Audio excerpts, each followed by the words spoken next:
Soy Yatsiri Modalí Valdez Armenta y pertenezco al CBT 103, donde curso la especialidad de Administración de Recursos Humanos. El módulo profesional 5 es determina las remuneraciones al capital humano de la organización y el submódulo profesional 1 es determina la nómina del personal de la organización tomando en cuenta la normatividad laboral vigente. A continuación les voy a hablar sobre la determinación de impuestos a las prestaciones de una relación laboral. Este organizador de ideas es sobre la determinación de impuestos a las prestaciones de una relación laboral y se divide en ordinarias, extraordinarias y únicas. Las extraordinarias se dividen en aguinaldo, prima vacacional, reparto de utilidades y fondo de ahorro. Las ordinarias en sueldo, prima vacacional, horas extra y descanso laborado. Las únicas se dividen en indemnización, 90 días, 20 días por año laborado y prima de antigüedad. Aguinaldo. El aguinaldo es una gratificación anual que el patrón otorga de manera obligatoria a los trabajadores para ayudarle en cierta parte con los gastos de fin de año. Tiene un origen de tipo religioso. El aguinaldo, de acuerdo a la Ley Federal de Trabajo, debe de pagarse a más tardar antes del 20 de diciembre y se otorga como mínimo el equivalente a 15 días de salario o parte proporcional en caso de que el trabajador no tenga cubierto todo el año de servicio. Prima vacacional. Esta es una prestación adicional del 25% que se le otorga al trabajador cuando éste toma sus vacaciones. Dicho porcentaje se aplica sobre el importe de vacaciones. Participación de los trabajadores en las utilidades. Es un porcentaje sobre las utilidades a que tiene derecho el trabajador por haber sido el factor activo en su obtención. El porcentaje que tiene derecho es el equivalente a un 10%.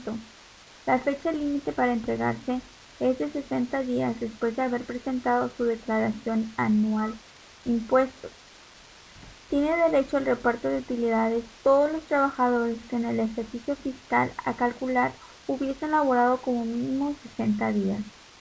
El reparto se efectuará de manera proporcional, de acuerdo a percepciones y de acuerdo a los días trabajados, 50% y 50%. El proceso de reparto deberá de ser enterado oportunamente a los trabajadores interesados. Fondo de ahorro. Es una prestación que otorgan las empresas en donde se forma un capital con las aportaciones de los empleados y de la empresa. El tope máximo de ahorro de un trabajador para que no integre salario es del 13%. Para determinar el sueldo se multiplican los días laborados por su cuota diaria. En este caso son 15 días laborados por 200 pesos y nos da un total de 3,000 pesos. La tabla nos dice que la cuota diaria es gravado al 100%, entonces se pone en base gravable. Para calcular la prima dominical se va a multiplicar su cuota diaria, que son 200 pesos, por el 25%, que es lo que se da por la prima dominical, por 2, ya que laboró 2 domingos.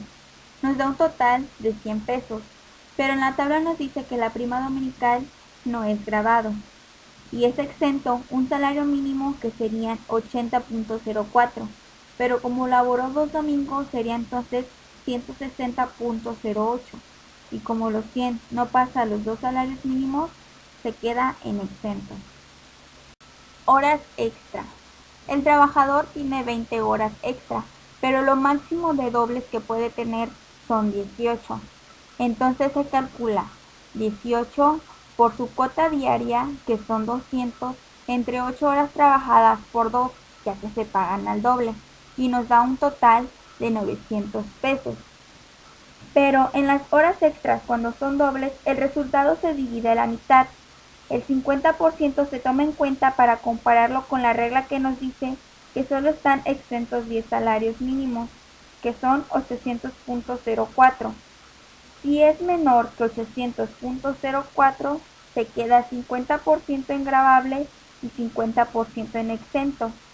Y si es mayor a 800.04, los 800.04 se pone en base exenta y la diferencia en base gravable. Por lo tanto, nos queda en base gravable 450 y en base exenta 450, ya que no rebasa los 10 salarios mínimos. Para las horas triples son las restantes y solo nos quedan 2. Entonces se va a multiplicar 2 por su cuota diaria, que son 200, entre 8 por 3, porque se pagan el triple, y nos da un total de 150, y este siempre va a ser gravado. Para calcular el descanso laborado se va a multiplicar tu cuota diaria por 2. ¿Por qué por 2? Porque cuando laboras el día de tu descanso se paga el doble, entonces sería 200 por 2 y nos da un total de 400 pesos, y este siempre va a ser gravable. Para finalizar esta tabla vamos a sumar todos los totales y nos da 4.550. Vamos a sumar los resultados de base gravable y nos da 4.000. Y vamos a sumar los dos resultados de base exenta y nos dio 550. Ahora vamos a hacer la determinación de impuestos sobre la renta. En la tabla inferior del lado derecho, en base gravable, se va a poner el resultado de arriba, que son 4.000. Y en el periodo vamos a poner 15, ya que es la primera quincena. Para sacar la base gravable mensual estimado, se va a dividir la base gravable entre 15 días por 30.4 y nos da un total de 8.106.67. Este resultado se pasa a la base gravable de la tabla izquierda. Después se busca entre qué tarifa se encuentra, como lo indica abajo, y se pone el límite inferior, que es 7.399.43. Para sacar el excedente se resta la base gravable menos el límite inferior y nos da 700.724.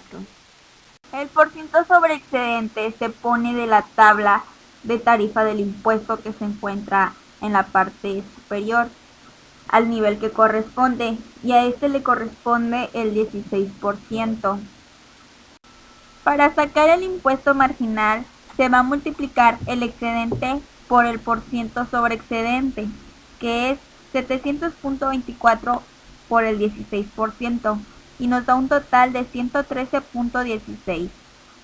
Cuota fija.